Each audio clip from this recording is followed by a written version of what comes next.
வணக்கம் நண்பர்களே. இந்த வீடியோவை நீங்கள் பார்க்க போகிறீங்க அப்படின்னா உண்மையிலேயே அது உங்களுக்கு ரொம்ப உபயோகமான ஒரு தகவலாக இருக்க போகுது. ஏன்னா ரஷ்யா உக்ரைன் போர் தாண்டி இந்தியாவுக்கும் ரஷ்யாவுக்கும் இடையில இருக்கக்கூடிய உறவை பலப்படுத்துறதுக்கு ரஷ்ய அதிபர் புட்டின் இந்தியா எந்தெந்த விஷயத்துல எல்லாம் சைன் போட போறாரு, இந்தியாவுக்கு புதியதொரு டிவி சேனல் ஒன்றை ஓப்பன் பண்ணி வைக்க போறாரு அப்படிங்கிற அளவிற்கு ஏகப்பட்ட இன்ஃபர்மேஷன் இந்த வீடியோக்குள்ள இருக்க போகுது. குறிப்பா ஐரோப்பா மூன்றாவது உலக போரை தூண்டக்கூடிய வகையில் ஒரு சம்பவத்தை செஞ்சிருக்காங்க. அட போங்கடாடே, நான் தூங்குற வேலையை பார்க்குறேன்னு ட்ரம்ப் செஞ்சிருக்கக்கூடிய சம்பவத்திலிருந்து ரஷ்யாவினுடைய வானொலி ஒன்று பனிப்போர் காலத்தில் நிகழ்ந்த ஒரு சம்பவம் ஒன்று, அதை இப்போ மறுபடியும் ஆக்டிவேட் பண்ணியிருக்காங்க. இது எப்போ ஆக்டிவேட் ஆகும் அப்படின்னா ஒரு நியூக்ளியர் தொடர்பான இன்ஃபர்மேஷன், கிட்டத்தட்ட இது ஒரு ஸ்பை ரிலேட்டடான ஒரு வானொலி, ஒரு உளவாளிக்குண்டான தகவலை அது திரட்டி கொடுக்கும். அந்த அளவிற்கு இன்ஃபர்மேஷன் இந்த வீடியோவில் இருக்க போகுது. ஸ்கிப் பண்ணாமல் பாருங்கள். வாங்க பார்க்கலாம் உறவுகளே. இது பிரசாத் சிக்னேச்சர். உங்களுடைய தொழில் சம்பந்தமான விளம்பரங்களை நமது சேனலில் ஒளிபரப்ப உங்களுக்கான அருமையான வாய்ப்பு. Prasad signature media broadcasting private limited. நீங்க நியூஸ் ரீடரா மாறணுமா, கண்டென்ட் கிரியேட்டரா உருவாகணுமா, சேட்டலைட் சேனல்ல ரிப்போர்ட்டரா வேலை பார்க்கணுமா, டாக்குமெண்ட்ரி மேக்கிங்ல இருந்து ஜேர்னலிசம் பற்றிய முழுமையான பயிற்சி பெற உங்களுக்கான அருமையான வாய்ப்பு. எங்களை தேடி வாங்க. ஆன்லைன் மற்றும் நேரடி பயிற்சி வகுப்புகளும் சர்டிபிகேட் கோர்ஸாவே கத்துத்தரும். மீடியா துறையில் 10 ஆண்டுகளுக்கு மேல அனுபவம் உள்ளவர்கள் பயிற்சி கொடுப்பார்கள். வாய்ஸ் ஓவர் தொடங்கி வாய்ஸ்லெஸ் பீப்புளுக்காக உங்களை சிறந்த ஜேர்னலிஸ்டா உருவாக்க வேண்டியது எங்களோட பொறுப்பு. ஸ்கூல்ஸ் அண்ட் காலேஜஸ்ல ஜூனியர் ஜேர்னலிஸ்ட்ங்கிற பேர்ல ஒர்க் ஷாப்பும் கண்டக்ட் பண்ணி கொடுக்கிறோம். மோட்டிவேஷனல் ஸ்பீக்கரா கடந்த 15 ஆண்டுகளா கல்வி நிறுவனங்களுக்கு நிகழ்ச்சிகளும் நடத்தி தரோம். தொடர்புக்கு 9944790333 94493594 prasadsignature@gmail.com. பனிப்போர் எப்போ நடந்தது அப்படின்னு நீங்கள் நெட்டில் செக் பண்ணி பாருங்கள். அது ரொம்ப இன்ட்ரெஸ்டிங்கான சப்ஜெக்டு. அந்த பனிப்போர் காலத்தில் ஒரு மர்மமான ஒரு வானொலி ஒன்று மறுபடியும் இப்போது சமிக்கை கொடுக்க ஆரம்பிச்சிருக்கு. அப்படின்னா என்ன அர்த்தம்? அந்த காலத்தில் இருக்கக்கூடிய ஒரு ஸ்பெஷலான ஒரு ரேடியோ. அந்த ரேடியோ யாருக்கு சொந்தமானது அப்படின்னா ரஷ்யாவுக்கு சொந்தமானது. அதனுடைய பேரே ரொம்ப டிஃப்ரெண்ட்டாக இருக்கும். டூம்ஸ்டே வானொலி அப்படிம்பாங்க. நீங்கள் கொஞ்ச நாளைக்கு முன்னாடி ரொம்ப பெரிய அளவில் வைரலான ஒரு செய்தி ஒன்று பார்த்துருப்பீங்க. டூம்ஸ்டே ஃபிஷ் அப்படின்னு. அந்த ஃபிஷ் கடலை விட்டு தரைக்கு வந்துச்சுன்னா ஒட்டுமொத்த உலகமுமே அழிவுக்கான செய்தி அப்படிம்பாங்க. அது மாதிரி இந்த டூம்ஸ்டே வானொலியிலிருந்து ஒரு செய்தி வெளியாகுது அப்படின்னா அது ஒட்டுமொத்த உலகத்திற்கான அழிவு பாதையை நோக்கி கொண்டு போவதற்கான ஒரு செய்தி. சரி, இப்போது அந்த வானொலி ஆக்டிவேட் ஆகிருக்கு அப்படின்னா கொஞ்சம் யோசித்து பார்த்துக்கோங்க, அது எவ்வளவு பெரிய ஷாக்கான இன்ஃபர்மேஷனை ஷேர் பண்ணியிருக்கோன்னு. சரி, என்ன ஷேர் பண்ணியிருக்குது அப்படின்னா UVP76 அப்படிங்கிறது தான் அந்த வானொலியினுடைய பேர். 2 குறியீடுகளை அது அனுப்பிச்சிருக்குங்கிறது தான் தகவல். இதில் ப்ளூகோ வேர்டு அப்படிங்கிற அந்த வேர்டுக்கு என்ன அர்த்தம் அப்படிங்கிறத கண்டுபிடிக்கவே முடியல. இது டியூன் பண்ணக்கூடிய ஒரு நிகழ்வு. இதுக்கப்புறம் ரஷ்யா இது ரிலேட்டடாக இன்ஃபர்மேஷனை வெளியிட்டிருக்காங்க. என்ன தெரியுமா சொல்லியிருக்காங்க? அதிர்வெண்கள் 4625 கிலோ ஹெர்ட்ஸில் ரொம்ப குறுகிய கால ஒரு அலைவரிசை. இது நீங்கள் நம்ம எஃப்எம் எடுத்தீங்க அப்படின்னா கரெக்டாக டியூன் பண்ணால் தான் பாட்டு கேட்கும் அதனுடைய அலைவரிசையில் வச்சுருக்கும் போது. பட் இதுக்கு டியூனிங்கே தேவையில்லை. எப்போவாச்சும் ஒரு தடவை அது இன்ஃபர்மேஷனை கொடுக்கும். அப்போ அது பெரிய ஆபத்துக்குரிய காலமாக இருக்கும். நேட்டோ உறுப்பினர் லாட்வியா அப்படிங்கிற ஒருத்தருடைய பெயரை அது உச்சரிச்சிருக்கு. இந்த வானொலி கொஞ்சம் வித்தியாசமானது. உள்ளுக்குள்ளேயே ஆங்கர் உக்காந்துருப்பாங்க. எப்போ அவங்க பேசுவாங்கங்கிறது யாருக்குமே தெரியாது. பட் ஆங்கர் தான் உள்ளே உக்காந்துருக்காங்களான்னு கேட்டால் அது சிஸ்டமேட்டிக்காக கனெக்ட் செய்யப்பட்டது. உள்ளே இருந்து எப்படி நம்ம மெட்ரோ ஸ்டேஷனில் ரெக்கார்ட் செய்யப்பட்ட ஒரு வாய்ஸ் வெளியில் வருவாங்கள, அது மாதிரி வேர்ல்டு வைடாக இருக்கக்கூடிய இன்ஃபர்மேஷனை கலெக்ட் பண்ணி கரெக்டாக ஒரு இடத்துல அதை வெளியிட்டுரும். அந்த வார்த்தையை மட்டும் சொல்லும். அணுசக்தி தொடர்பான வார்த்தைகளை உச்சரிக்கும் போது மட்டுமே இது ஆக்டிவேட் ஆகும். அப்போது அமெரிக்காவோ இல்லை மற்ற நாடுகளோ நியூக்ளியருக்கான ஒரு திட்டத்தை தீட்டுறாங்க அப்படிங்கிறது தான் இதனுடைய பொருள். இதை நீங்கள் எளிமையாக புரிஞ்சுக்கிற மாதிரி நான் சொல்லணும்னா, ஒரு 12 நாள் போர் ஈரானுக்கும் இஸ்ரேலுக்கும் இடையில நடந்தது. அப்போது அமெரிக்கா B2 பாம் மூலியமாக, இதான் அந்த B2 பாம், இதன் மூலிமா ஒரு பெரிய அட்டாக்கை ஈரான் மேலே நடத்த போகிறாங்க. இந்த இன்ஃபர்மேஷனை ரஷ்யாவினுடைய அந்த டூம்ஸ்டே வானொலி தான் ஃபஸ்ட்டு கண்டுபிடிச்சிச்சு. அதை ரஷ்யாவுக்கும் தகவலாக சொல்லி அதை ரகசியமாக வச்சுருந்து ஈரானுக்கு பாஸ் பண்ணாங்க.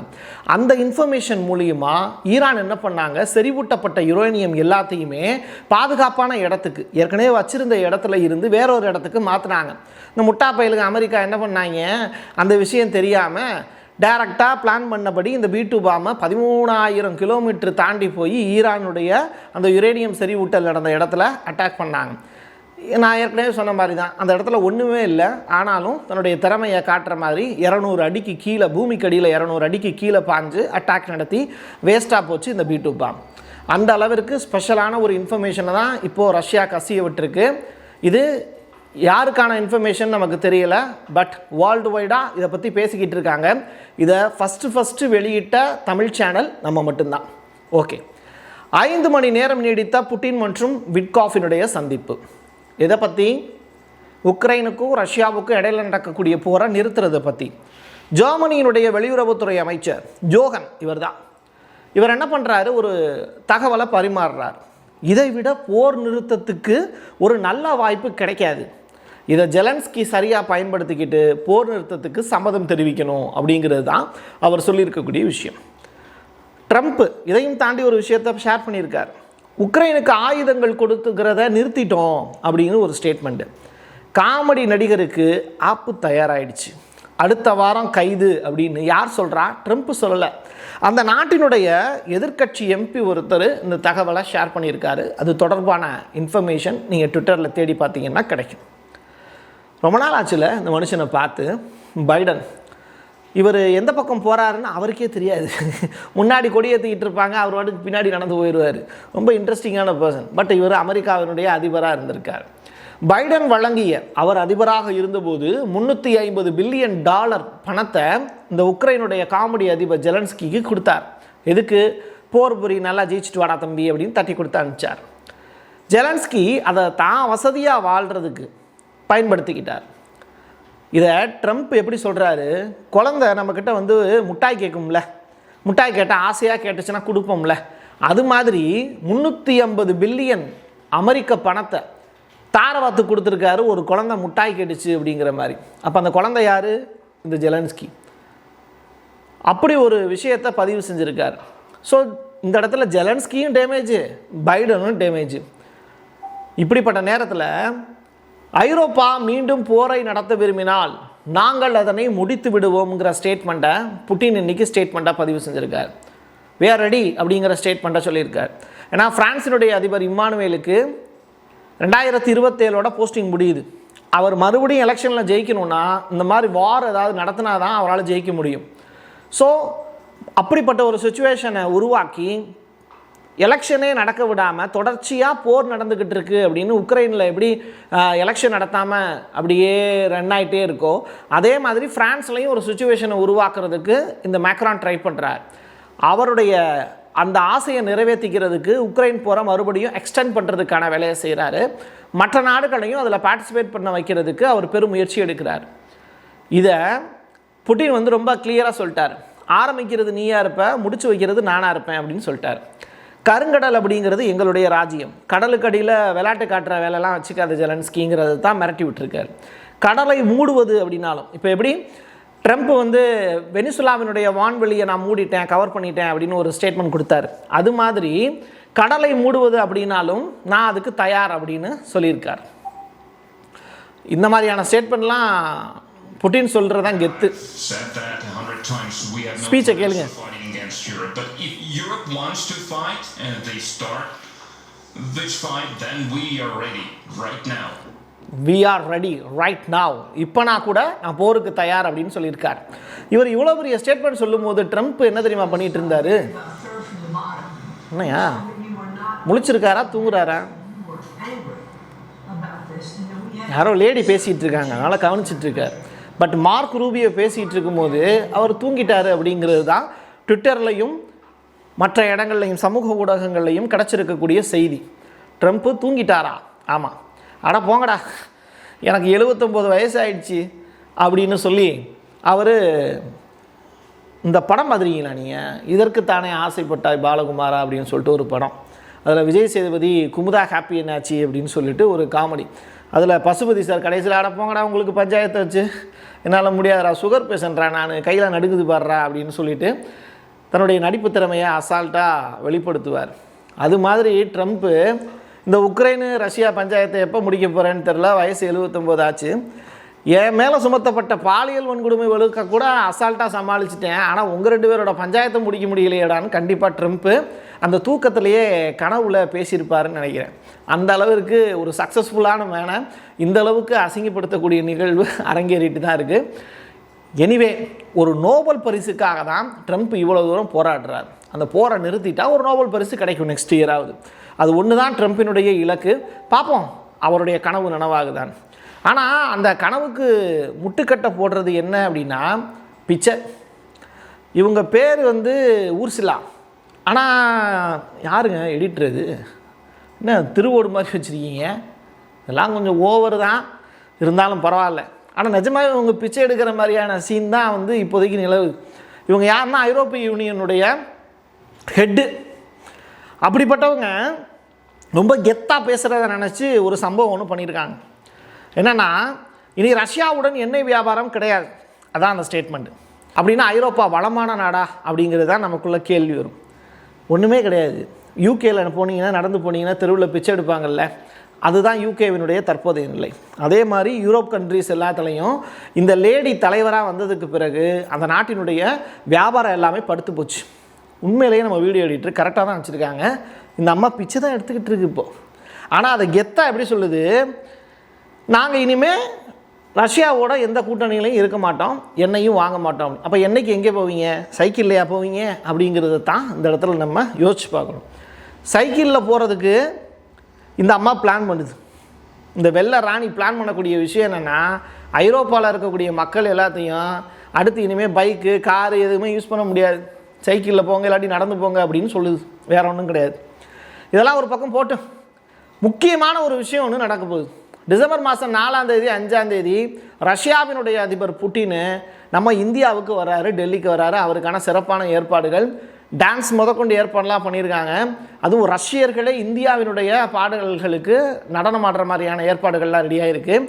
இது ஒரு புறம் வரவேற்பு பிரம்மாண்டமாக இருக்கும் இந்தியாவை பொறுத்தளவில், அதில் மாற்று கருத்தே இல்லை. நம்முடைய கலாச்சாரம், அவங்களுடைய கல்ச்சர், இது எல்லாத்தையும் பாண்டை பிணைக்கக்கூடிய வகையில் அந்த டான்ஸ் பர்ஃபார்மன்ஸ், கல்ச்சுரல் ஈவெண்ட் இதெல்லாம் இருக்கும்.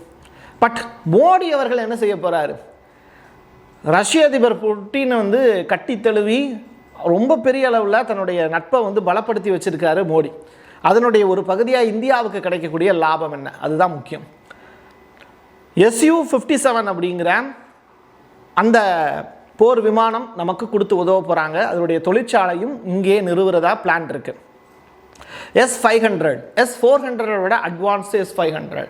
இதுவும் ஏர் டிஃபென்ஸ் சிஸ்டம். ரேடாருடைய சிக்னல் கண்ணுக்கே சிக்காமல் வரக்கூடிய மிசைலை பூரா எளிதாக கண்டுபிடிச்சி தரையில் இருந்தே வான்வெளியில் அதை அட்டாக் பண்ணி வீழ்த்துவதற்கு வல்லதாக இருக்கக்கூடிய S-500 இந்தியாவுக்கு கொடுக்குற மாதிரியான ஒரு டீல்லையும் சைன் பண்ண போகிறாங்க. அது மட்டும் கிடையாது, 2030ஆவது ஆண்டுக்குள்ளே $100 பில்லியன் அளவிற்கு 2 பேருக்கு இடையில வர்த்தக ஒப்பந்தமும் கையெழுத்தாக போகுதுங்கிறது தான் சூப்பரான இன்ஃபர்மேஷன். சரி, இந்த ஒப்பந்தங்கள் எல்லாமே அவங்களுடைய நாணய மதிப்பில் நடக்குமா இல்லை நம்மளுடைய ரூபா மதிப்பில் நடக்குமா அப்படிங்கிற கொஸ்டின். நாணய பரிமாற்றம் டாலரில் இருக்க போகுதாங்கிற இன்னொரு கொஸ்டின். நம்முடைய டாலர் மதிப்பு இன்றைக்கி ரொம்ப பெரிய அளவில் டவுன் ஆகிடுச்சு. 90 ரூபாய், ஒரு ரூபாய்க்கு ஈக்குவலாக ஒரு டாலர் அப்படிங்கிறது 90 ரூபாய் ஆயிடுச்சு. பிரிக்ஸினுடைய முடிவின்படி ஒரு நாடும் இன்னொரு நாடும், இப்போ சீனா ரஷ்யாவோட அவங்கவுங்க நாணயத்தின் அடிப்படையில் தான் ஷேர் பண்ணிக்கிறாங்க. அது மாதிரி இந்தியாவும் ரஷ்யாவும் தன்னுடைய நாணய மதிப்பீட்டின் அடிப்படையில் இந்த ஒப்பந்தத்தை செய்வாங்களா அப்படிங்கிற கொஸ்டின் மார்க் இருக்குது. அதுக்கான விடை இன்னும் 2 நாளில் தெரிஞ்சிடும். இதெல்லாம் விட ஸ்பெஷலான ஒரு நியூஸ் என்னென்னா, ஆர்டி அப்படின்னு சொல்லிட்டு ரஷ்யாவில் ஒரு நியூஸ் சேனல், வேர்ல்டு வைடாக ரொம்ப பெஸ்ட் நியூஸ் சேனல் அப்படின்னா அது ஆர்டி நியூஸ். அவங்க இப்போ இங்கிலீஷில் நம்முடைய இந்தியாவினுடைய செய்திகளை ஒளிபரப்ப இருக்காங்க. அதனால தான் ஆர்டி இந்தியா அப்படின்னு சொல்லிட்டு இந்தியாவினுடைய ஸ்லோகன் ஒன்று, நமஸ்தே அப்படின்னு சொல்லிட்டு அந்த சேனலுடைய லோகோ ஒன்று டிசைன் பண்ணியிருக்காங்க. ஸோ இது டிசம்பர் மாதம் 5ஆம் தேதி இந்தியாவில் வச்சு தொடங்கவிருக்காங்க. பிரதமர் நரேந்திர மோடி அவர்களும் ரஷ்யாவினுடைய பிரசிடென்ட் புட்டின் அவர்களும் சேர்ந்து இந்த ரஷ்ய டிவியை ஓப்பன் பண்ண போகிறாங்க அப்படிங்கிறது தான் கிடச்சிருக்கக்கூடிய இன்ஃபர்மேஷன். இந்த டிவியினுடைய ப்ரோமோ ஒன்று பார்த்தேன், ரொம்ப இன்ட்ரெஸ்டிங்காக இருந்துச்சு. உங்களுக்கு அதுலேருந்து சின்ன கட்டு மட்டும் நான் ஷேர் பண்ணுறேன்.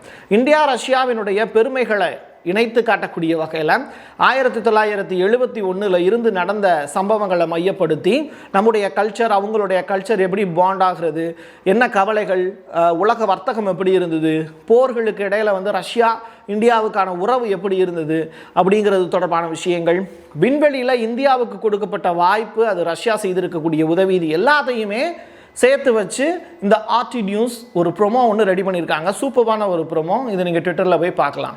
தொடர்ச்சியாக ரஷ்யா இந்தியாவினுடைய பாண்ட் அப்படிங்கிறது ஸ்ட்ராங்காக இருக்குது. உக்ரைன் ரஷ்யா போரையும் இந்தியாவினுடைய தலையீடு இல்லாமல் முடிக்க முடியாது போல் அந்த அளவிற்கு இந்தியாவினுடைய அந்த கெத்தான ஒரு இன்ஃபர்மேஷனும் நம்ம அடிக்கடி ஷேர் பண்ணிட்டு தான் இருக்கோம். நம்முடைய சப்போர்ட் வந்து இந்தியாவினுடைய சப்போர்ட் ரஷ்யாவுக்கு இருக்குது. பட் உக்ரைன் ரஷ்யா போர் ரிலேட்டடாக என்ன இன்ஃபர்மேஷன் கிடைக்குதோ அதைத்தான் நான் மக்களுக்கு ஷேர் பண்ணுறேன். அது மூலிமா நமக்கு எதுவும் 10 பைசா லாபம் கிடையாது. நமக்கு செய்தி பிடிக்குங்கிறதுனால தான் அதை மக்களுக்கு இன்ஃபர்மேஷனாக கடத்துகிறோம். அப்துல் கலாம் ஐயா சொன்ன மாதிரி தான் நம்ம படிக்கக்கூடிய விஷயத்த ஒரு 4 பேருக்கு ஷேர் பண்ணுறோம். அது நிச்சயமாக உங்களுக்கு பயன்பட்டது அப்படின்னா நீங்கள் 4 பேருக்கு ஷேர் பண்ணுங்கள். அது இன்னொருத்தவங்களுக்கும் பயன்படும். என் கையெழுத்து என் மக்களுக்கானது உறவுகளே. மீண்டும் ஒரு பதிவில் சந்திக்கலாம். நன்றி, வணக்கம். உங்களுடைய தொழில் சம்பந்தமான விளம்பரங்களை நமது சேனலில் ஒளிபரப்ப உங்களுக்கான அருமையான வாய்ப்பு. Prasad signature media broadcasting private limited. நீங்க நியூஸ் ரீடரா மாறணுமா, கண்டென்ட் கிரியேட்டரா உருவாகணுமா, சேட்டலைட் சேனல்ல ரிப்போர்ட்டரா வேலை பார்க்கணுமா, டாக்குமெண்ட்ரி மேக்கிங்ல இருந்து ஜேர்னலிசம் பற்றிய முழுமையான பயிற்சி பெற உங்களுக்கான அருமையான வாய்ப்பு. எங்களை தேடி வாங்க. ஆன்லைன் மற்றும் நேரடி பயிற்சி வகுப்புகளும் சர்டிபிகேட் கோர்ஸாவே கத்துத்தரும். மீடியா துறையில் 10 ஆண்டுகளுக்கு மேல அனுபவம் உள்ளவர்கள் பயிற்சி கொடுப்பார்கள். வாய்ஸ் ஓவர் தொடங்கி வாய்ஸ்லெஸ் பீப்புளுக்காக உங்களை சிறந்த ஜேர்னலிஸ்டா உருவாக்க வேண்டியது எங்களோட பொறுப்பு. ஸ்கூல்ஸ் அண்ட் காலேஜஸ்ல ஜூனியர் ஜேர்னலிஸ்ட்ங்கிற பேர்ல ஒர்க் ஷாப்பும் கண்டக்ட் பண்ணி கொடுக்கிறோம். மோட்டிவேஷனல் ஸ்பீக்கரா கடந்த 15 ஆண்டுகளா கல்வி நிறுவனங்களுக்கு நிகழ்ச்சிகளும் நடத்தி தரோம். தொடர்புக்கு 9944790333 94493594 prasad signature@gmail.com.